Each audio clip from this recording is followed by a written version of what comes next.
하나님을 사랑하시면 아멘 합시다. 주님을 믿는 자의 기적이 일어날 줄 믿습니다. 오늘 봉도에 드린 말씀으로 여러분 성도의 먼저 할 일에 대해서 하나님과 함께 여러분과 함께 하나님께 은혜를 나누고자 합니다.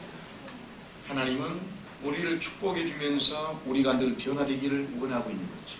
그러니까 이 그리스도인 예수 믿는 사람을 예수 안 믿는 사람들이 부르는 명칭입니다.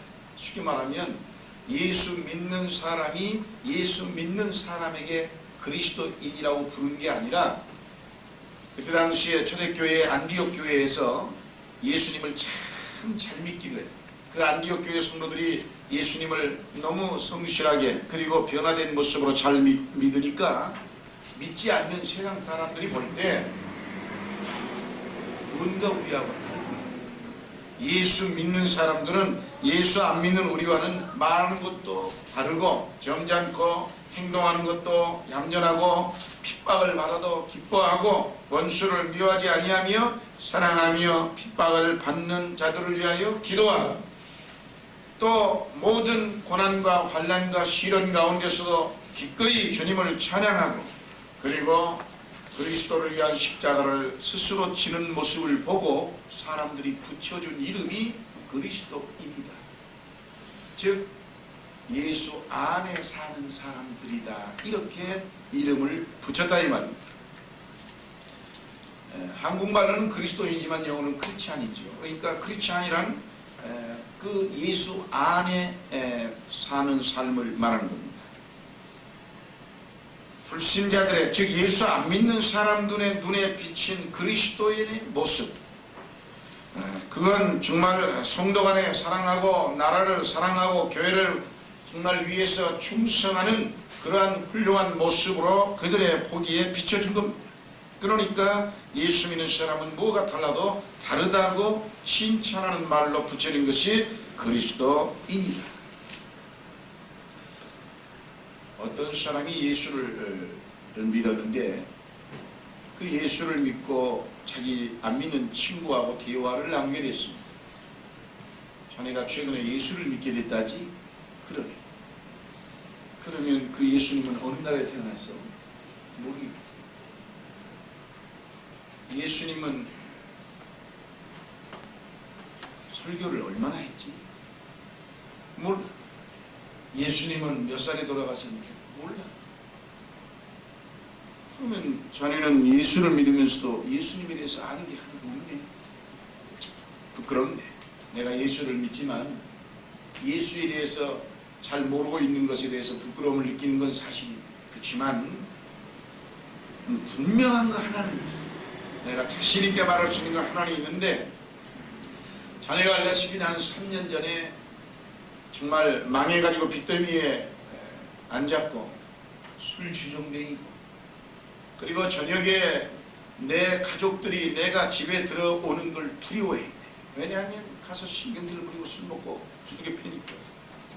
근데 분명한 거 하나는 다 몰라도 예수를 믿고 내 생애에 엄청난 변화가 일어났다.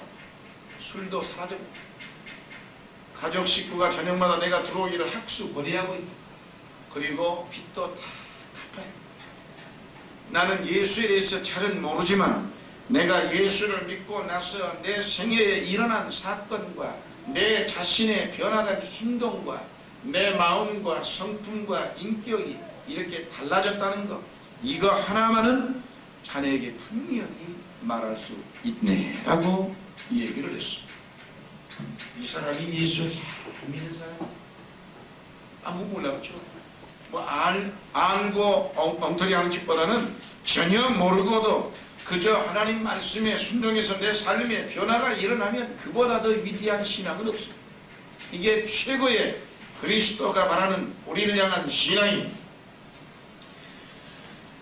오늘날 많은 사람들이 예수를 믿지만 이런 변화를 하나님은 우리를 향해서 원하는데 우리가 하나님께 그 변화된 모습을 보여드리지 못할 때 하나님은 실로 안타까워하는 것입니다.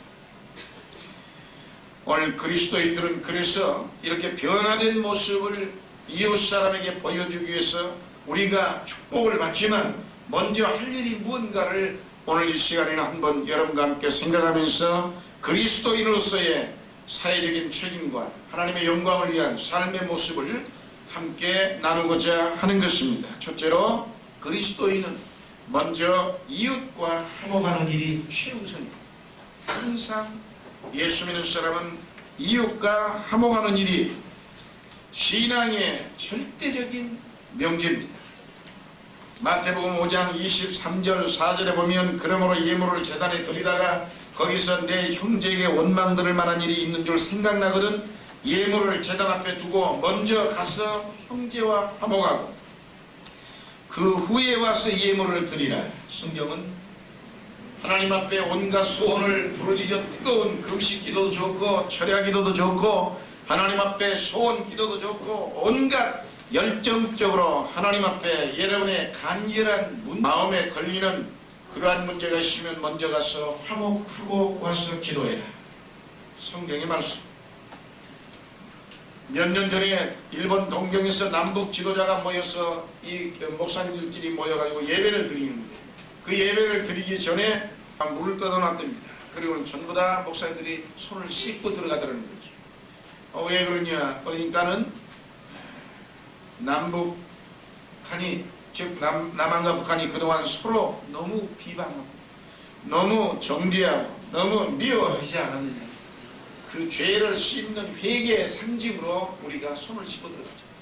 그래 가서 오늘이 함께 회개하는 마음으로 들어가서 예배를 드릴 수 있는 거지. 그렇지 아니하고 화목하지 않는데 서로 남한 목사님, 북한 목사님들 앉아가지고 이 얘기가 되겠느냐.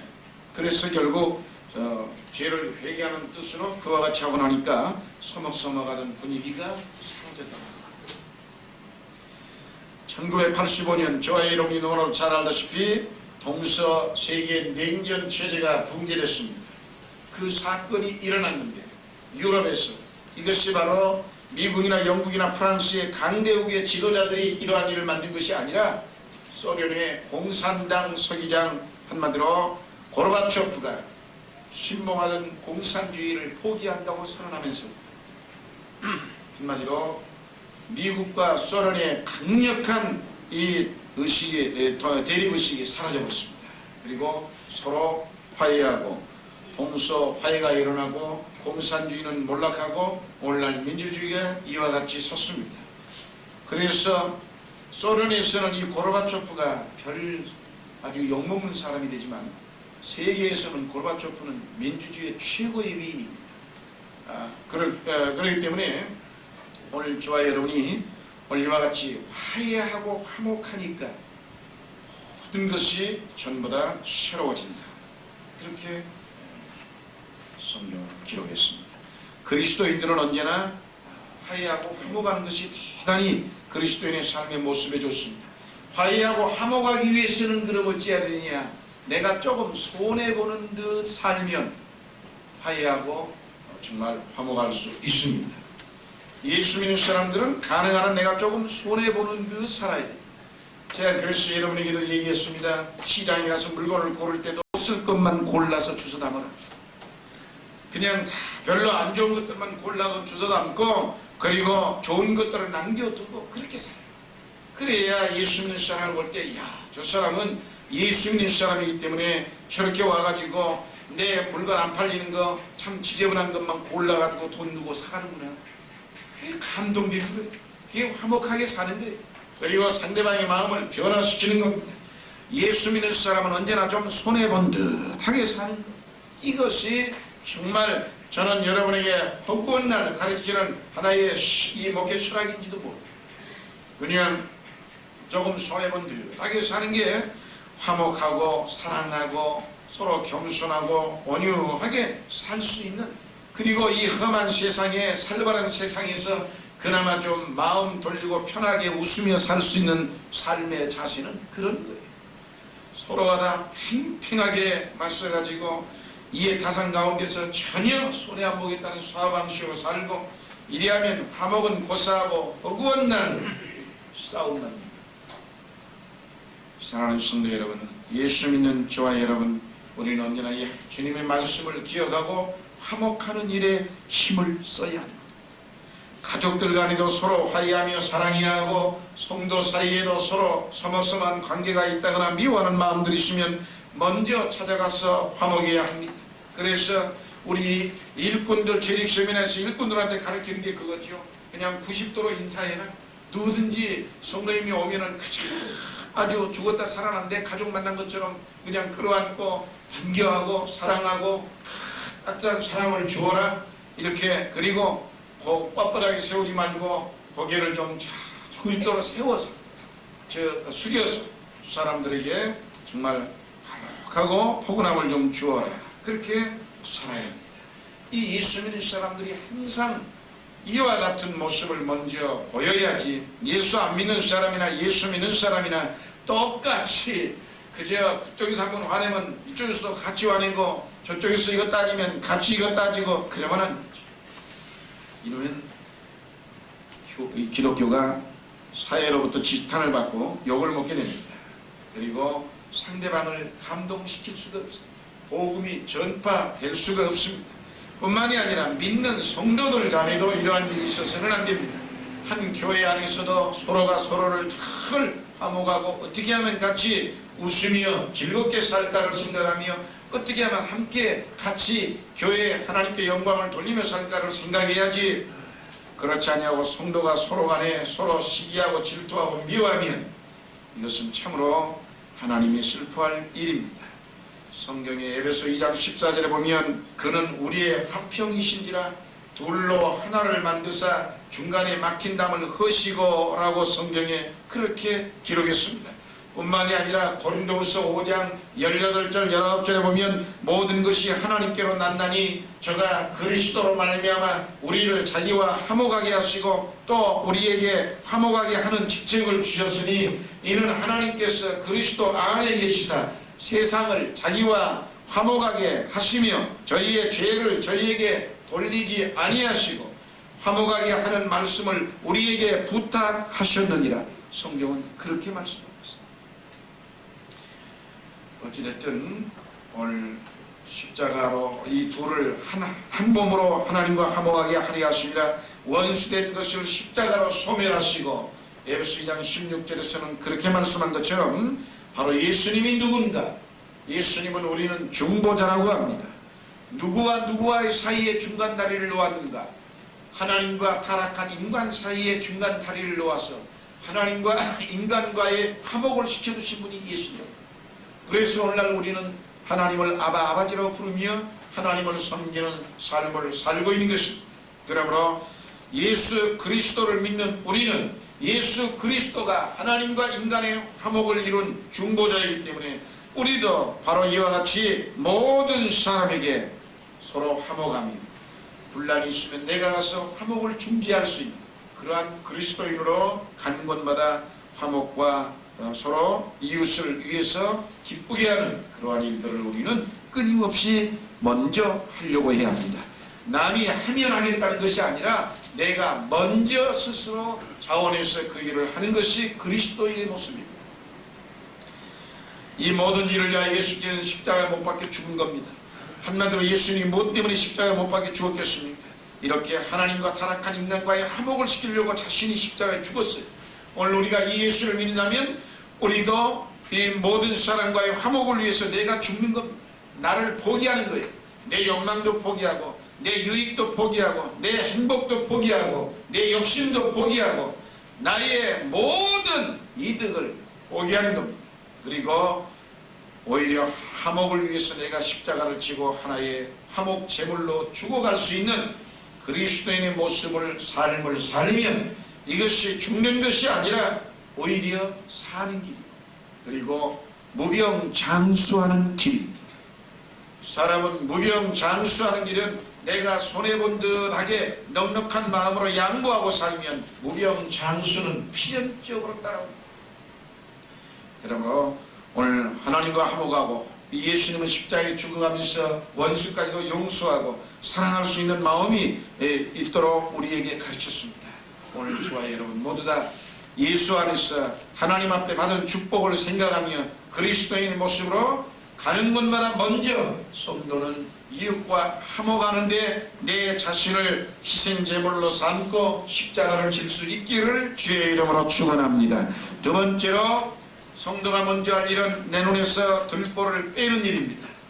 내 들보를 내가 먼저 빼는 것이 옳은 일입니다. 오늘 말씀에 비판을 받지 아니하거든 비판하지 말라.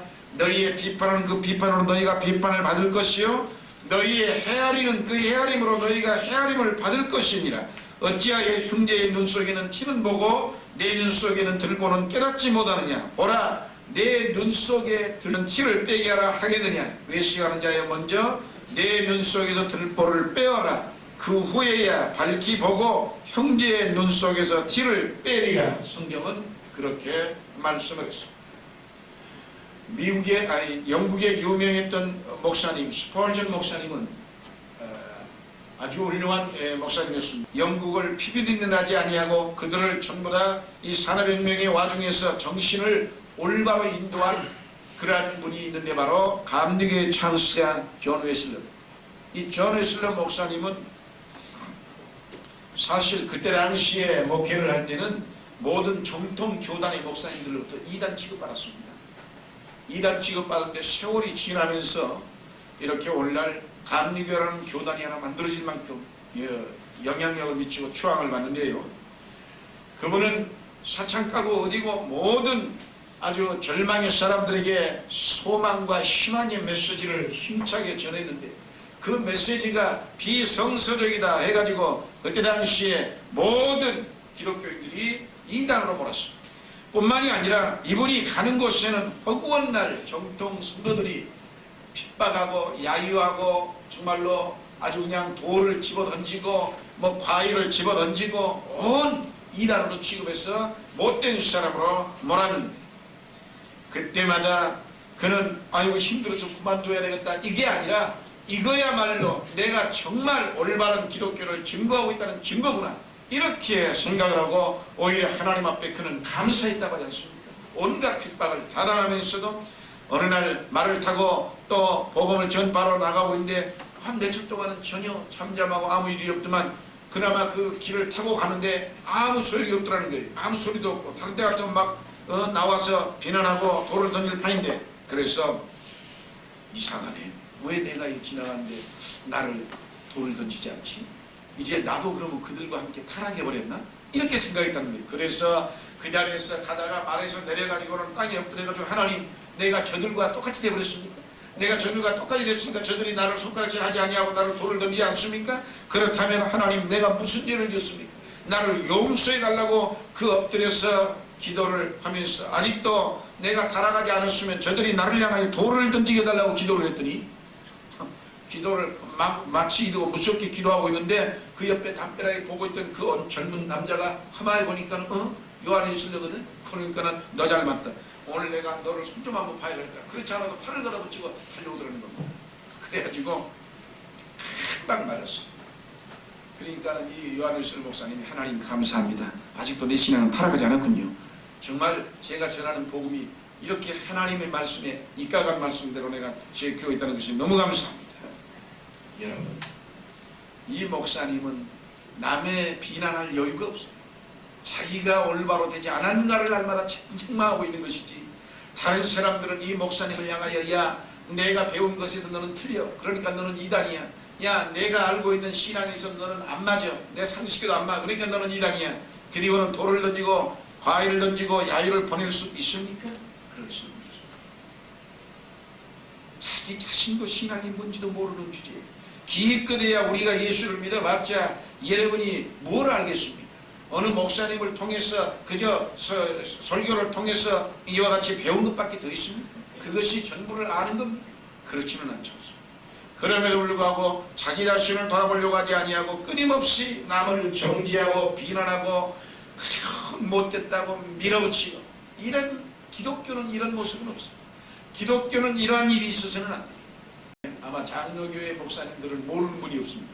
대한민국의 목사님들이 모르는 분이 없어요. 왜냐? 이분은 이단 잡는 사자예요. 한마디로 어느 목사님이 설교를 해서 뭐라고 성경에 뭐 이상하게 말하다 보니까 조금 빗나간 설교를 했다. 그러면 그건 이단이다 하고 자기가 만들고 있는 이 교회와 이단이라고 하는 그 잡지에다가 그대로 갖다 실어.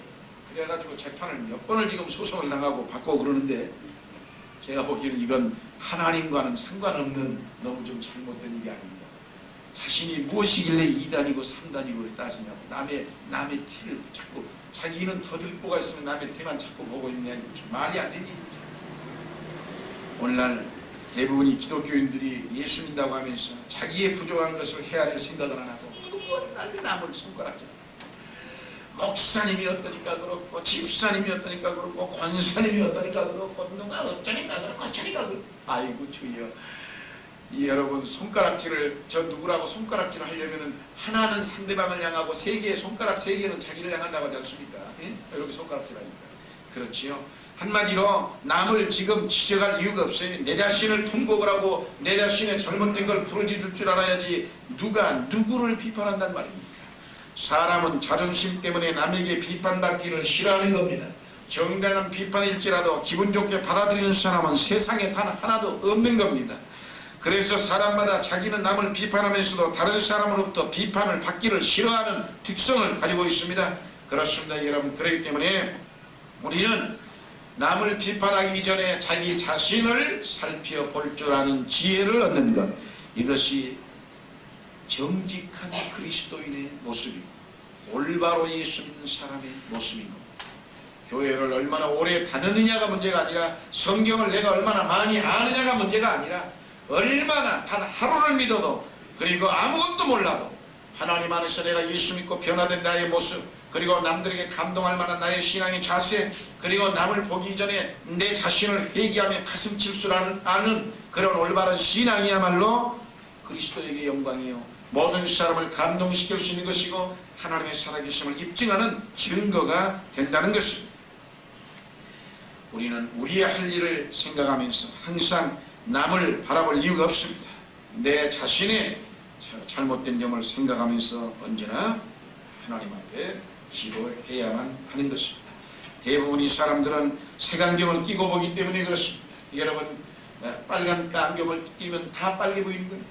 또 파란 안경을 끼면 다 파랗게 보이는 것입니다. 그렇기 때문에 우리는 그러한 것을 바라보지 말고, 그리고 아직과 편견으로 바라보지 말고 사물을 정확하게 관찰할 수 있게 해달라고 하나님 앞에 우리는 기도할 수 있어야 됩니다. 내 들보가 제거되어야만이, 색깔 있는 안경을 벗어버려야만이, 아직과 편견을 버려야만이, 그리고 죄를 회개하고 고백할 수 있는 믿음이 있을 때에 우리는 올바른 사고방식에 젖어 있는 겁니다. 미국의 유명한 그 D.L. 무디 목사님은 이런 말씀을 했습니다. 하나님의 거울을 통해 보아서 자신의 모습이 올바르게 비춰진 사람은 다른 사람의 허물이 보이지 않는다. 이 D.L. 무디 목사님도 수많은 사람한테 비난을 받았거든요. 세계적인 훌륭한 목사님에도 불구하고 배운 게 없거든요. 무식했습니다. 길들이야 구두수성공이었으니까 생각해 보십시오. 그 시카고에 와가지고 구두수성공으로 나누는 사람이 있으니 뭘 배운 게 뭐 있습니까? 국민학교도 제대로 못 나온 짓이죠. 그런데 어느 날 예수 믿고 성령 받고 좋아서 하나님 목사님이 됐는데, 목사님이 되기 전에 자기가 다니던 교회, 전도받아가 나간 그 교회에 김보리라고 하는 사람이 자기를 전도해가지고 교회 데리고 나왔는데, 가서 예수를 믿어보니까 너무 좋거든요. 그러니까 주일학교 아침부터 새벽까지 주일학교 가서 자기도 주일학생들을 가르치겠다고 하니까 그 담임 목사님이 너는 무식해서 안 돼. 너는 주일학교를 할 수 없어. 너는 무식해서. 그때부터 시작해서 그는 평생 비난을 받았습니다.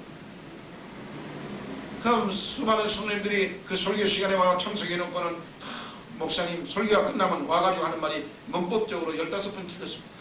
이러고 있으니 그건 이거 되겠습니까? 남을 비판하려고 하지 말고, 남의 허물을 끄집어내려고 하지 말고 자기의 부족한 걸 볼 줄 알아야지.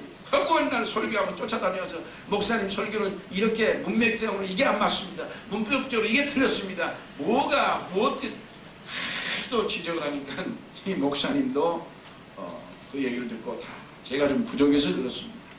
그리고는 말없이 그냥 그렇게 하고, 나는 오직 다른 면은 오직 하나님을 사랑하는 열정이 있어서 그 하나님 말씀을 바르게 전하려고 나는 오직 노력할 따름입니다. 그렇게 대꾸하고 지나갔다고 하지요. 그렇습니다. 하나님의 거울을 통해 자신의 모습이 올바르게 비춰진 사람은 남의 허물이 안 보인다. 이건 참으로 자신이 하도 많이 고통을 당했으니까 아마 이런 말이 나왔는데 이건 참으로 명언입니다. 중국 전한서에 물이 지나치게 맑으면 고기가 없고 사람이 지나치게 비판적이면 친구가 없고 그런 말을 했습니다. 허버드라고 하는 사람은 말하기 전에 재고해라. 다시 생각해라 이 말입니다. 그런 후에 그것을 내 자신에게 말하라. 참으로 옳은 말. 남을 비판하려고 성질을 확 내기 전에 한 번 다시 생각해보고 그걸 너에게 말하라. 참으로 놀라운 일입니다. 기독교의 황금률이라고 말하는 마태복음 7장 12절에 그러므로 무엇이든 남에게 대접을 받고자 하는 대로 너희도 남을 대접하라. 그렇게 성경은 말씀합니다. 목자님은 기소불력하고 물시 의인이라 이렇게 말을 했다고 합니다. 왜냐? 내가 원치 않는 건 남에게 행치 말라. 그런 뜻으로 그와 같이 말을 했고 힐렐이라는 사람은 내 자신이 싫어하는 것은 내 이웃에게 행치 말라. 토바라고 하는 사람은 내가 싫어하는 것은 누구에게도 하지 말라. 그렇게 전부 다 여러 사람들이 많은 말을 소극적으로 했지만 예수님은 적극적으로 했습니다. 내가 남에게 대접을 받고자 하냐? 그러면 네가 대접 먼저 해라. 그러면 내가 대접한 만큼 저들이 되돌린다. 그러니까 욕을 안 먹으려면 남을 칭찬해주면 그가 나에게 칭찬할 것이고 남을 사랑해주면 그가 나를 사랑해줄 것이고 한마디로 예수님은 이렇게 적극적으로 가르쳤습니다. 사랑하는 성도 여러분, 오늘 우리는 남을 자꾸 칭찬하는 법을 배워요. 남을 자꾸 높여주는 법. 항상 남을 높이는 사람이 훌륭한 사람입니다. 태조 이성계와 무학대사 이 얘기는 우리가 너무나도 잘 알고 있는 사실 아닙니까? 왕심리에서 만났다고 하지 않습니까?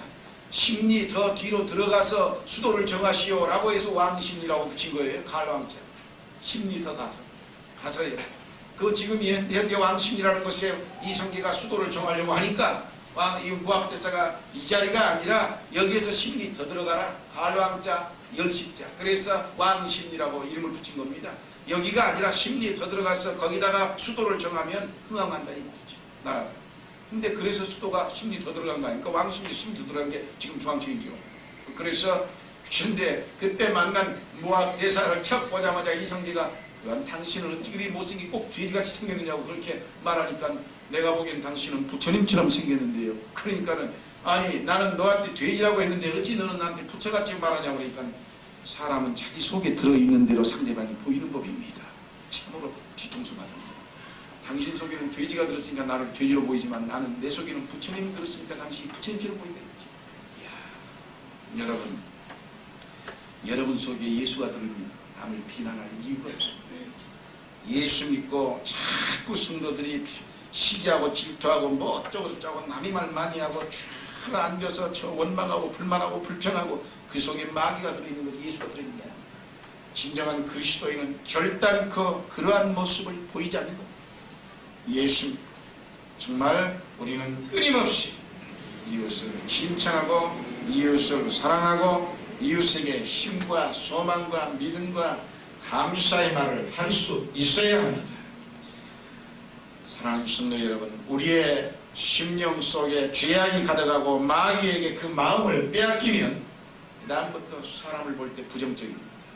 그리고는 원망불평이 나오고 그리고는 매사에 전부 다 욕심과 탐욕과 정욕으로 가득 차게 되고 그리고 죄를 짓게 되는 거죠. 그러나 여러분의 심령 속에 예수님이 계시면 예수님의 사랑으로 가득 차게 되고 사람을 바라볼 때마다 예수님처럼 불쌍하게 보고 측은하게 보고 어여삐 보고 아름답게 보고 정말 겸손해지는 것입니다.